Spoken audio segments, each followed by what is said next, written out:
24NI news Indian Nanded में आपका स्वागत है। चलिए जानते हैं आज की खबर। विस्तार से आपको historical, cultural, social, temporary time, अभी की जो टाइम में उसका रिलेशन है उसके बारे में आपको विस्तार से बताया। तो ऐसी अंडरस्टैंडिंग होनी चाहिए, ऐसी समझ होनी चाहिए, फिर आप किसी इशू पे बोलने आते हो।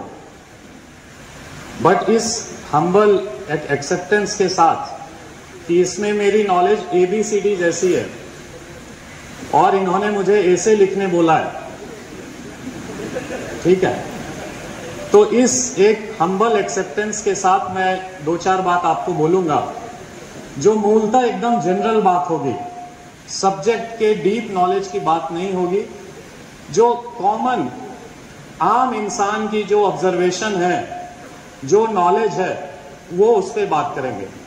हो सकता है इसमें से कुछ बातें गलत हों, बट इस कैविएट के साथ हम लोग इस बात को स्टार्ट करेंगे कि इसमें मेरी नॉलेज ज्यादा नहीं है। हो सकता है जो मैं बोलूं कुछ बातें इसमें गलत भी हों, बट आप लोग यहां हैं तो गार्जियन समझ के उसको माफ करना है आपको।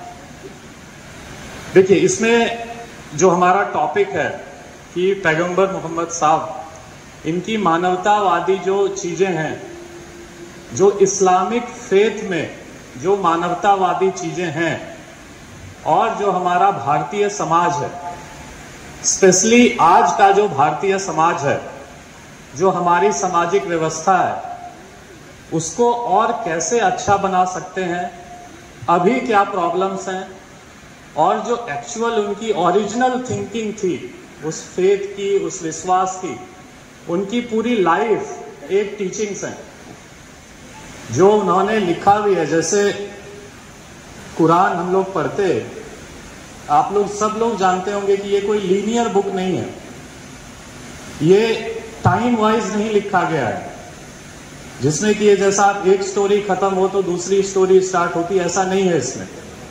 इसमें जो उन्होंने लाइफ जिया है, जो उनकी जिंदगी है, उसमें जो जो घटनाक्रम हुए हैं उनका विस्तार है, और उनसे हम कैसे सीखते हैं, एक हमारा सोशल नॉर्म कैसे बनता है, ये है उसमें। इसलिए आप देखेंगे कि कुरान में एक दो बातों को अलग अलग जगह बताया गया है। आपको लगेगा ये रिपीटेशन है या एक बात यहां है, तो अनलेस अनटिल, जैसा इन्होंने भी बताया, आप कॉन्टेक्स्ट को समझेंगे, उसका पार्श्वभूमि में क्या है, या फिर टोटलिटी में देखेंगे। अगर आप ये दोनों चीजें नहीं करते हैं तो आपको बहुत सारी चीजों की गलत मीनिंग मिलेंगी उसमें। बहुत सारी चीजों को अगर सिंपल एक दो सेंटेंस या एक दो पैराग्राफ उठा के अपन विश्लेषण करने बैठे और उस टाइम की क्या व्यवस्था थी उसको छोड़ के अभी की व्यवस्था में उसको डायरेक्टली फिट करें, तो बहुत चीजों का हमें गलत मीनिंग निकलता है जो हम पूरी समझ नहीं पाते। जैसा इन्होंने एक दो वर्ड बताया भी, काफिर हो, नॉन बिलीवर्स हो, जिहाद हो, या ऐसे जो भी चीजें हो, तो हमारा कहने का ये मतलब है कि जब भी कोई भी हम धर्म ग्रंथ उठाते, चाहे इस्लाम से रिलेटेड हो, क्रिश्चियनिटी से, बुद्धिज्म से, हिंदुइज्म से, जैनिज्म से, कोई भी धर्म ग्रंथ उठाते हैं तो थोड़ा सा उसको कॉन्टेक्स्ट में, किस टाइम पीरियड में ये लिखा गया है, उस टाइम पीरियड में क्या हकीकत थी, क्या सत्यता थी, क्या सिचुएशन था, उसको समझ में अभी का इंटरप्रिटेशन उस हिसाब से होना चाहिए। ये सभी के लिए लागू है। बट अभी क्या हो गया है हमारे समाज में, पहले क्या होता था, हम लोग जो भारतीय संस्कृति थी कि इसमें संवाद होता था, एक डायलॉग करते थे, दूसरा डायलॉग करता था, जो जीतते थे उनकी बातें मानी जाती थी। बट अभी संवाद की जगह वाद और विवाद होता, कि जो स्पेस फॉर कम्युनिकेशन जो था, कि आप संवाद करो, आप अपनी चीजें बताइए, मैं भी अपनी चीजें बताऊंगा, जो दोनों में कॉमन ग्राउंड है, अच्छी चीजें हैं वो एक्सेप्ट करेंगे, जो बुरी चीजें हैं उसमें इंप्रूवमेंट करेंगे, तो इसको संवाद बोलते थे। अभी क्या हो गया, मैं आपकी गलती निकालूंगा, आप मेरी गलती निकालो, और उस पर फिर विवाद करेंगे। ये कहां होगा सबसे ज्यादा? जो बिना काम के लोग सोशल मीडिया पे बैठे हैं। इस पे सोशल मीडिया पे जो हमारे पास केसेस आते पुलिस डिपार्टमेंट पे आजकल, ये मोस्टली यही केसेस आ रहे हैं। व्हाट्सएप पे इसने ये स्टेटस रखा, फेसबुक पे उसने वो स्टेटस रखा, इन्होंने ये स्पीच दिया, उन्होंने वो स्पीच दिया, और यही चल रहा है। हम सब इसी में उलझे हुए हैं। जो दूसरे धर्म को जानते भी हैं, जानने की कोशिश करते हैं, वो इसलिए कि इसको मैं जानता हूं और इसमें कमियां निकाल के इनको बताऊंगा।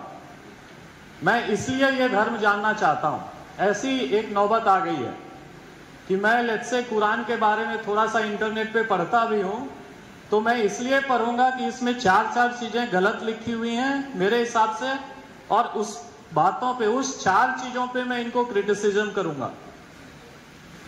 तो चीजें हम लोग जो जान भी रहे हैं वो इसलिए कि क्रिटिसिज्म करने के लिए, ये इसमें खराब लिखा हुआ, तुम में ये गलत है, तुम में वो गलत है। जो अच्छी चीजें हैं 99% उनको नहीं जानना है हमें। और इसी बात को लेके पुलिस केस हो रहे, दंगे फसाद हो रहे, और हम सब पूरी यंत्रणा इसी में उलझी पड़ी है हमारी।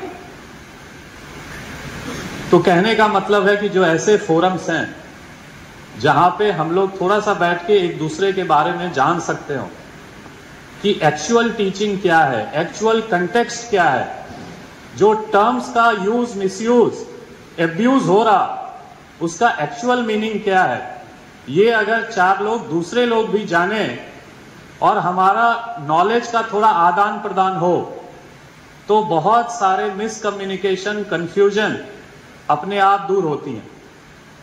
बट ये स्पेस धीरे धीरे लिमिटेड होता जा रहा है। जो स्कोप और स्पेस है एक संवाद करने का, ये बहुत लिमिटेड होता जा रहा है। इनफैक्ट मैं बताऊंगा कि जो मॉडरेट्स हैं, जो कि एकदम कट्टरवादी नहीं है, उनके लिए स्पेस कम होता जा रहा है आजकल हर एक धर्म में। अगर आपको लीडर बनना है किसी, मान लो, समुदाय का, तो उसमें आपको एकदम एक्सट्रीम पोजीशंस लेने होते हैं। ये आज में एक थोड़ा सा हमारा दुर्भाग्य है कि अनलेस अंटिल आप छोटी छोटी चीजों को एक्सट्रीम में ले जाके रिटोरिक्स पे बातें नहीं करते हैं, एकदम बहुत बढ़ा चढ़ा के बातें नहीं करते हैं, तो आपको समझा जाएगा कि आप तो किसी काम के नहीं लीडर हो। आपने हमारी बात उठाई ही नहीं। जैसे मुसलमानों में भी एक टर्म हो गया, आप सरकारी मुसलमान हो, कि आप सरकार के नुमाइंदे हो, उनके रिप्रेजेंटेटिव हो, उनके मोल हो। अगर पुलिस डिपार्टमेंट का कोई बात लेके जाता है तो उनको बोलेंगे ये तो पुलिस वाला हो गया, इसने पुलिस वालों के साथ सेटिंग कर ली है।